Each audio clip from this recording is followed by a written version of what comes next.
Budget ক্যাটাগরিতে গেমারদের জন্য smartphone নিয়ে হাজির হয়ে গেল এবার OnePlus-ও।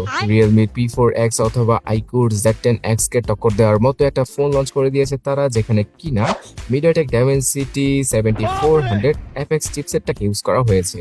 তার উপর দিয়ে বিশাল আকৃতির ডিসপ্লে, OnePlus-এর মাখনের মতো অক্সিজেন OS এবং 7000 mAh এর হিউজ ব্যাটারি থাকতেছে এই ফোনটার মধ্যে। কিন্তু ভাই ঘাবলা আছে। ঘাবলাটা সম্পর্কে জানতে ভিডিওটা একটু কষ্ট করে শেষ পর্যন্ত দেখুন আর লাইক সাবস্ক্রাইব করে ফেলুন যদি আপনি না করে থাকেন। সো OnePlus এর Nord CE সিরিজের এই লাইট ভার্সনটা গতবার আসেনি, বাট এবার চলে আসছে এবং এই CE6 লাইট স্মার্টফোনটাতে পাওয়া যাবে পুরোপুরি প্লাস্টিকের বিল্ড কোয়ালিটি। 208 গ্রাম ওজনের সাথে আসা এই ডিভাইসটি 8.5 মিলিমিটার থিকনেসকে ক্যারি করছে। এক হাতে ইউজ করার জন্য ফোনটা তেমন একটা পজিটিভ ভাইব দিচ্ছে না, সো যাদের হাত বড় তারাই এক হাতে ইউজ করতে পারবে। IP64 এর ওয়াটার এবং ডাস্ট রেজিস্ট্যান্ট রয়েছে ফোনটার ভেতরে, আর এবার অ্যামোলেড নয় IPS LCD প্যানেলের সাথে গিয়েছে OnePlus। এটা রিজনটা একটু পরে জানাচ্ছি, তার আগে ডিসপ্লের কোয়ালিটি কেমন সেটা জানিয়ে দিই। প্রথম দেখায় ডিসপ্লের উপরে এবং নিচের বেজেলটা একটু বেশি মনে হবে, বাট এটা one of the best IPS LCD প্যানেলের ডিসপ্লে, যেখানে কিনা সর্বোচ্চ 144 হার্টজটা কাজ করতে পারে। তো হাতে গোনা দু একটা অ্যাপ বাদে কোথাও আপনি 144 হার্টজকে ইউজ করতে পারবেন না। 120 হার্টজে সবসময় ওঠানামা করবে এই ফোনটার ডিসপ্লে। সর্বোচ্চ 1000 নিটসের ম্যাক্সিমাম ব্রাইটনেস রয়েছে এখানে, তাই রোদের আলোতেও বাজেট ক্যাটাগরি স্মার্টফোন হিসেবে তেমন কোনো প্রবলেম হওয়ার কথা নয়। 6.72 ইঞ্চি সাইজের একটি নর্মাল ক্যাটাগরির ডিসপ্লেকে ইউজ করেছে OnePlus, যার রেজলিউশন ফুল HD+।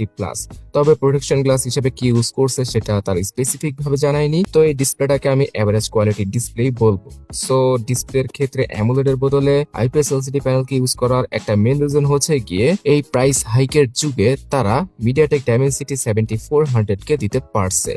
এর আগের ফোনটাতে খুব সম্ভবত স্ন্যাপড্রাগন 695 ছিল এবং সেই চিপসেটটা আমার কাছে একদমই পছন্দ হয় না, বিকজ না আছে 4K ভিডিও রেকর্ডিং এর অপশন, না আছে পাবজি গেমে 60 FPS এর অপশন সেই চিপসেট যুক্ত স্মার্টফোনে। তো এই দুইটা জিনিসকেই এলিমিনেট করে দেয় Dimensity 7400টা। বর্তমানে বাংলাদেশে 25 থেকে শুরু করে 35,000 টাকার ম্যাক্সিমাম স্মার্টফোনে, মানে অফিসিয়াল আনঅফিসিয়াল মিলিয়ে ম্যাক্সিমাম স্মার্টফোনেই এই চিপসেট রয়েছে। এবং আপনারা যারা iQOO Z10X, Realme P4X এই সকল ডিভাইস ইউজ করেছেন না, তারাও এই চিপসেটটাকে ফিল করতে পারবেন। পাবজিতে 60 FPS অনায়াসে চলে, 90 অথবা 120 FPS ও আপনারা খেলতে পারবেন পাবজি গেমটা। ভিডিও এডিটিংটা ফুল HD তে করলে মাখনের মতো করা যায়। তাছাড়া রেগুলার লাইফে ইউজ করেও তেমন কোনো হ্যাং অথবা জিটারনেস এর দেখা পাওয়া যাবে না এই চিপসেট যুক্ত OnePlus এর CE6 লাইট স্মার্টফোনটায়। আর হ্যাং এবং ল্যাগকে না পাওয়ার আরো দুইটা রিজন রয়েছে, এক হচ্ছে গিয়ে এর র্যাম, আর একটা হচ্ছে গিয়ে এর অপারেটিং সিস্টেম। অক্সিজেন OS 16 এবং Android 16 এর সাথে আসে এই ডিভাইসটা। দুইটা OS আপডেট আর 4 বছরের major Android security update promise করেছে OnePlus। অক্সিজেন ওএসটা অনেক বেশি ফাস্ট এবং স্মুথ, বাট একদম ফ্ল্যাগশিপ লেভেলের, মানে OnePlus 15, 15T এই সকল স্মার্টফোনের যেই অক্সিজেন ওএসটা রয়েছে না, সেটার মতো পারফরমেন্স তো আর বাজেট ক্যাটাগরির ফোনে পাওয়া যাবে না। তারপর OnePlus কিন্তু খারাপ কিছু দেয়নি। এআই রিলেটেড বেশ কিছু ফিচার ইউজ করা পসিবল এই ফোনটায়। ইউজার এক্সপিরিয়েন্সকে ভালো রাখার জন্য তারা অ্যাডস এবং ব্লোটওয়্যারকেও খুব কম দিয়েছে। তার পাশাপাশি এটাতে অ্যানিমেশন গুলো একদম মাখনের মতো কাজ করে। যদিও কিনা ফ্ল্যাগশিপ লেভেলের এক্সপিরিয়েন্সটা পাওয়া যাবে না, তারপরও যেটা OnePlus অফার করছে খারাপ নয়। বাজেট দিকের কথা বললে ওই অ্যাডস এবং ব্লোটারকে বলবো, যেটা কিনা রিয়েলমির স্মার্টফোনে থাকে, ঠিক তেমনটাই OnePlus এর এই বাজেট ক্যাটাগরির স্মার্টফোনে রয়েছে। আর ভিডিওর শেষে কিন্তু একটা টুইস্ট সম্পর্কে জানাবো। সো অপারেটিং সিস্টেমটা ভালো, তার পাশাপাশি 6128, 8128 এবং 8256 এই তিনটা ভেরিয়েন্টের সাথে ইন্ডিয়ান মার্কেটে পাওয়া যাবে OnePlus CE6 লাইট। তার উপর দিয়ে UFS 3.1 ক্যাটাগরির ইন্টারনাল মেমোরিকে দিয়ে দিয়েছে OnePlus। এটাও জোস লেভেলের কাজ করেছে তারা। এটার জন্যই বর্তমানে Antutu বেঞ্চমার্কের লেটেস্ট ভার্সনে 10 লক্ষের মতো স্কোর করতে পারে এই ডিভাইসটি। তো চিপসেট, সফটওয়্যার এবং স্টোরেজ এই তিনটার কম্বিনেশনকে মিলিয়ে বাজেটের মধ্যে সেরা পারফরমেন্সটাই পাওয়া যাবে OnePlus Nord CE6 লাইটে। তার পাশাপাশি আপনারা SD কার্ডও ইউজ করতে পারবেন, তবে সেটা হাইব্রিড স্লটের। দুইটা 5G সিম অথবা একটা 5G সিম আর SD কার্ডকে 1000 GB পর্যন্ত এই ডিভাইসটাতে ইউজ করা পসিবল। তো গ্যাস, এত ভালো ভালো জিনিস সম্পর্কে জানালাম, বাজেট দিকটা সম্পর্কে জানবেন না? কি হয়েছে? বাজেট দিকটা লাগবে আপনাদের কাছে ক্যামেরা সেকশনে। 50 মেগাপিক্সেলের ওয়াইস ছাড়া ক্যামেরাকে ইউজ করা হয়েছে এখানে, মানে এটাতে জাইরোবেস EIS পাওয়া যাবে স্টেবিলাইজেশনের ক্ষেত্রে। তো এই জিনিসটা মানা যায়। 4K 30fps এর রেকর্ডিংটা দিয়েছে, যেটা কিনা চলার মতো, এই জিনিসটাও মানা যায়।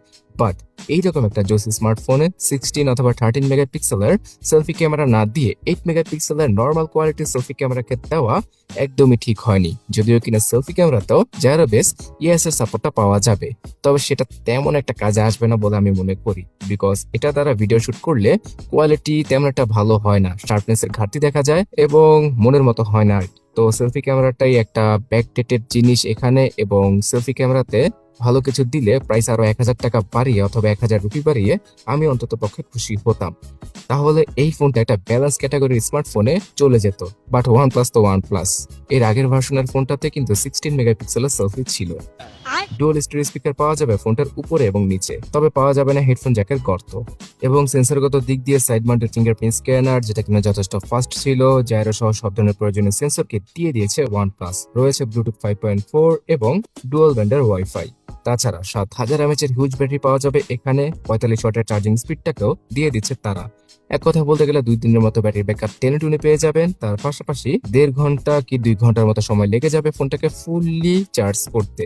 এটা খুব ভালো একটা দিক। ব্ল্যাক এবং মিন্ট এই দুইটা কালারই বর্তমানে ইন্ডিয়ান মার্কেটে এই ফোনটা বাজেট ক্যাটাগরিতে রাজত্ব করার জন্য এসেছে, যদিও কিনা প্রাইসটা একটু মনে হবে, বিকজ বর্তমানে যেহেতু সব ফোনের প্রাইস বেড়েছে, তাই এটাকে আমরা 15,000 রুপির স্মার্টফোন হিসেবে গণ্য করতে পারি না।